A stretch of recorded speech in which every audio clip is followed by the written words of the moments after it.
It's the Happy Families podcast. It's the podcast for the time-poor parent who just wants answers now. It's not the end of the world if your child leaves the house as an 18 or 19-year-old and doesn't know how to do their taxes. Because they ring Dad and they say, how do I do my taxes? And Dad says, here's my accountant. Yeah, call the accountant. And now here's the stars of our show, my mum and dad. Oh, this is going to be an interesting one.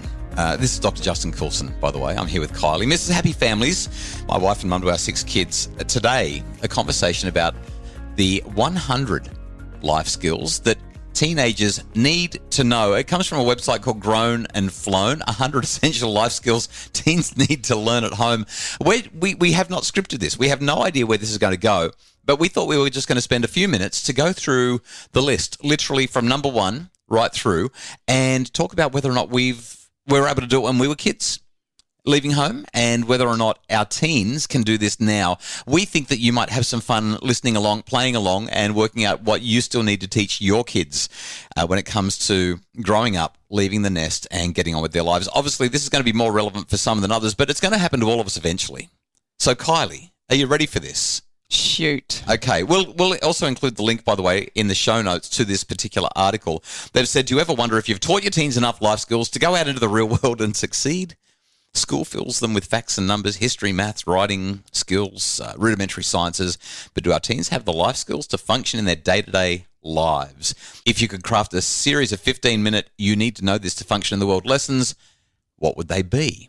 And rather than us trying to come up with it, I just thought we'd go through the list. I kind of think, without really knowing what the list has got, that if our children have some of these skills, they're going to feel like they're resilient. Yeah, nicely put. I'm really glad that you said that. And we should highlight, you haven't seen the list yet. I've looked at the list briefly. You haven't seen the list at all. First thing on the list, 100 life skills to teach teens and college students. Number 1, how to say no. Oh, we've got a house full of kids that know how to do that. I was going to say, I think most kids know every child knows how to say no. But here's the interesting thing here, and I know we're supposed to do this quickly. How good at saying no were you really when you moved out of home? Oh, I was not good at it at all. Right. I think that I am only just now, as a 40-plus-year-old, learning how to say no. And that's the interesting thing to me as well. Like, the stories that I hear, let's talk about the obvious saying no. We're talking about issues of consent specifically here. Kids, in an overwhelming majority of cases, when they have non-consensual, intimate contact, sexual contact, that is sexual assault, really. If it's non-consensual, that's what it is. It's assault. Very often it's because not always, but very often it's because there was an unwillingness or an inability to say no. There was too much pressure from the boyfriend or the girlfriend, too much pressure from the friends, too much pressure from everyone around them. Being able to say no. No, I don't want in our share house to have 43 people showing up on Saturday night and trashing the joint at the party. No, I don't want to do this. Like, the ability to say no is a really big one. And being able to teach our kids the power of saying no, that's an important life skill. I'm so glad that it was number 1. And I don't think that either of us were particularly great at that. I probably, as a male, I was a lot more assertive, a lot more willing to say no than you were in the early days. Yeah, I'd agree with that. Okay, number 2, set and manage a goal with a timetable and milestones. Were you any good at that? Yeah, I think I was. Yeah, so do I, and me too. But as a university lecturer, I can tell you right now that the vast majority of kids that came into my lecture theatre and came into my tutorial groups back when I used to be at the university did not know how to set and manage goals with a timetable and milestones. And what we're really talking about here is planning. What's curious to me about this, though, is that most teenagers know how to do that for things that really do matter to them. But when it comes to their studies, they just don't matter quite so much. Well, they can plan their weekend activities and make sure they're in the right place at the right time.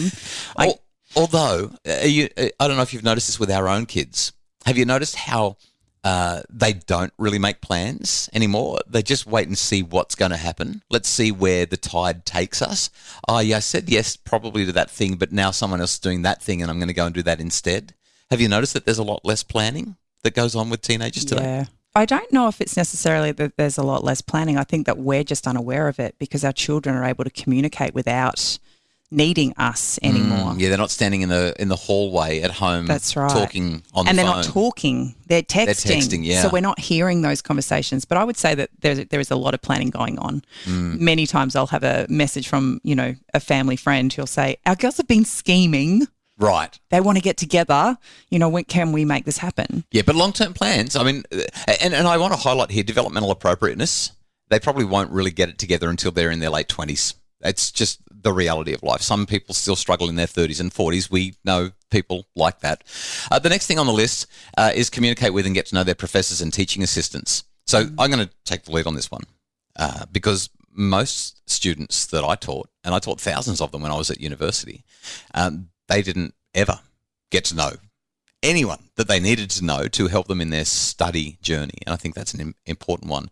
I got a phone call from our eldest the other day. She's gone back to university. Yeah. And she was so excited because she bumped into one of her lecturers in the hallway, and he has a horse background and she loves horses. And so she started a conversation. She said, "Mum, I just needed to be in his radar. Like I just needed him to know who I was so that we could have future conversations when I needed his help about, different things." And as a result, she had a brilliant conversation with her that led her to understand more of what's available to her once she leaves university, things that she'd never thought of before. But just having that one conversation has led to multiple conversations since that have really opened her eyes to possibilities that she would never have known if she didn't pick up the courage to have that conversation in the first place. So glad you said that. There's something about that though, and that is that when she first went to uni, she wasn't ready for that. She's gone back now as a mature age student. She's had 3 or 4 years out of uni and then gone back to do her degree because she wasn't ready initially. And this is why I say gap years matter. We've got to let our kids grow up because now she's there, a few years older, a few years wiser, with the confidence to have the conversation with the lecturer. She's learnt to network and her world has expanded as a result. What a powerful, powerful lesson. And we've got to teach our kids the value of that. Let's do a couple more here and then we'll take a quick break. Read a bank statement and monitor an account balance. Financial conversations. Could you do that? Oh, yeah, I could definitely do that. I'm not sure if our kids could, though. Oh, come on. We've had all those conversations with our kids. I reckon they can. I hope they can. We need to do this. And the last one here, use rideshare services safely. How did you go with that when you left home?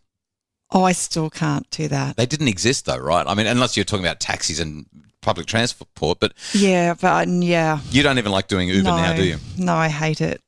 So, but these are important conversations for us to have with the kids because they need to know how to do it. After the break, we're going to talk about some even more basic things that every young adult should be able to do by the time they've left home. Hopefully you're teaching your kids now while they're only 11 or 12 or 8 or 9. We'll find out more in just a second. You've asked politely, you've asked again, you've patiently waited, you've even made a threat, but finally, you lose it. Listen to me, you shout. In the practical webinar, The Screaming Spiral, you'll learn the top reasons why your child isn't listening, and you'll get pro tips and strategies to get them to hear without yelling. Available on the Happy Families webshop now. It's the Happy Families podcast, the podcast for the time poor parent who just wants answers now. And I'm looking at this list and I have to say I'm quite surprised that number 11 is address an envelope. How did that make the list? But I'm just curious, have our children ever addressed an envelope? Yeah, they have. Have they? So they know how to address an envelope? I don't think that they do. They do. Really? After this, we're going to have to go and quiz them and find out. They do. Because they still write to their friends in Wollongong. Oh, right. Okay. So they don't. They love putting stamps. I used to find stamps everywhere because Emily would find my stamp pile. Okay. So item number 10 is mail a package. Number 11, address an envelope. And number 12, figure out postage and buy stamps. They haven't done that. But they know how to go in a post office and get that done. Yeah. Right? Okay. All right. So here's another one. Number 19. Do our children know how to turn off an overflowing toilet? I'm going to come to their defense here. Right. We have toilets that don't overflow. When we first moved here, we had a blowout. We did. We had a toilet that was blocked. There's no other way to say it. And I had no idea what to do. Obviously, I turned the tap off down at the cistern. At the cistern. Yeah. But there was just so much water and we won't talk about what else. It was just, it was awful. But that actually wasn't where I was going. Where were you going? Would our children have known how to turn that off? No. I don't think they would. There's no way. Yeah. There's no way. But when we first moved here, we had a power shortage. Right. Something had shorted the circuit. Yeah. And all of a sudden, I noticed that my beautiful fish pond outside our door was draining, and I didn't know what to do, save the fish or try and stop the water from draining. How are you going to stop the water from draining And anyway? I had no idea where to go or what to do. So what did you do? I rang the owner. I rang the previous owner. So what do? I said, help me, I don't want to lose my fish. So I mean, that brings up another one. If the power goes out, do they know how to go back into the power box and flick the switch and fix up the short circuit? No, they don't. Our kids aren't going to do very well, are they? Well, maybe they need... what about number 24, do the laundry? I was no good. I was no good at doing that. Let me just say that straight up. And I still am not. Well, the story of the pink sheets will live on. They didn't used to be pink. In the memory of our house. If you need the story. Walk away from anything. I love that one. I just think that's a great thing. But what about things like finding a doctor or getting an accountant or doing their taxes or eating healthily and resisting unhealthy food choices? I'm looking at you, Abby, and your 2-minute noodles. I wonder if Abby's listening to this podcast right now. Manage subscription services like their Netflix and their Stan. Administer basic first aid. Understand medical coverage. Complete LinkedIn profile. Write a resume. Yeah. Dress for an interview. There are other things like consume alcohol safely, get and use birth control. That's going to be relevant to so many of our young adults. And are we actually having the conversations? Do they know how to stay in touch with people properly?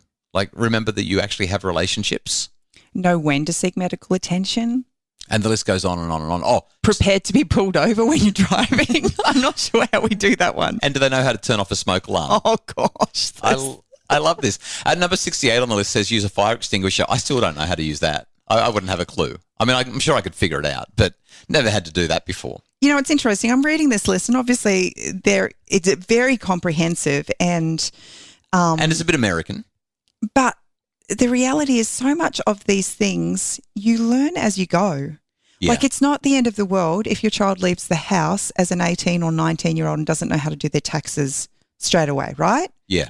Because they ring Dad and they say, how do I do my taxes? And Dad says, here's my accountant. Yeah, call the accountant. Call the accountant. Yeah. So I think that, you know, while the list is great, the reality is there are lots of things on that list that your children might not necessarily know, but doesn't make them less resilient or less prepared for the world. So grownandflown.com and Lisa Heffernan, who has written the article, some great ideas and worth the conversation. But Kylie, your insight there, I think, is the real take-home message from this conversation. This is the podcast for the time-poor parent who just wants answers now. And the answer is, as a parent, you do your best to teach your kids what you can. And then when they move out, that's when they really discover how much they don't know. And all they do is they make a quick call through to you and you work it out together. I don't know how many times I get a phone call from my daughter to say, Mum, can you tell me how to make that lamb roast again? Yeah. She's always ringing for recipes, or can you just remind me how am I supposed to do the white sauce? And you know what? I actually love it. Yeah. I love that she rings me and she wants to kind of ask for my advice. So maybe that's the solution. Teach them just enough to get them out of the house, but not quite enough so that they never call. Yeah. I love it. The website that we are quoting from is Grown and Flown. We'll share a link to the actual page in the show notes. We really hope that today's conversation has sparked some ideas and given you something to smile about as you think about your own ineptitude when you left home and how your kids are going right now if they were suddenly forced to try to do it a little bit on their own as well. The Happy Families podcast is produced by Justin Rulon from Bridge Media. Craig Bruce is our executive producer. And if you'd like more information about making your family happier, we'd love it if you'd join us at happyfamilies.com.au.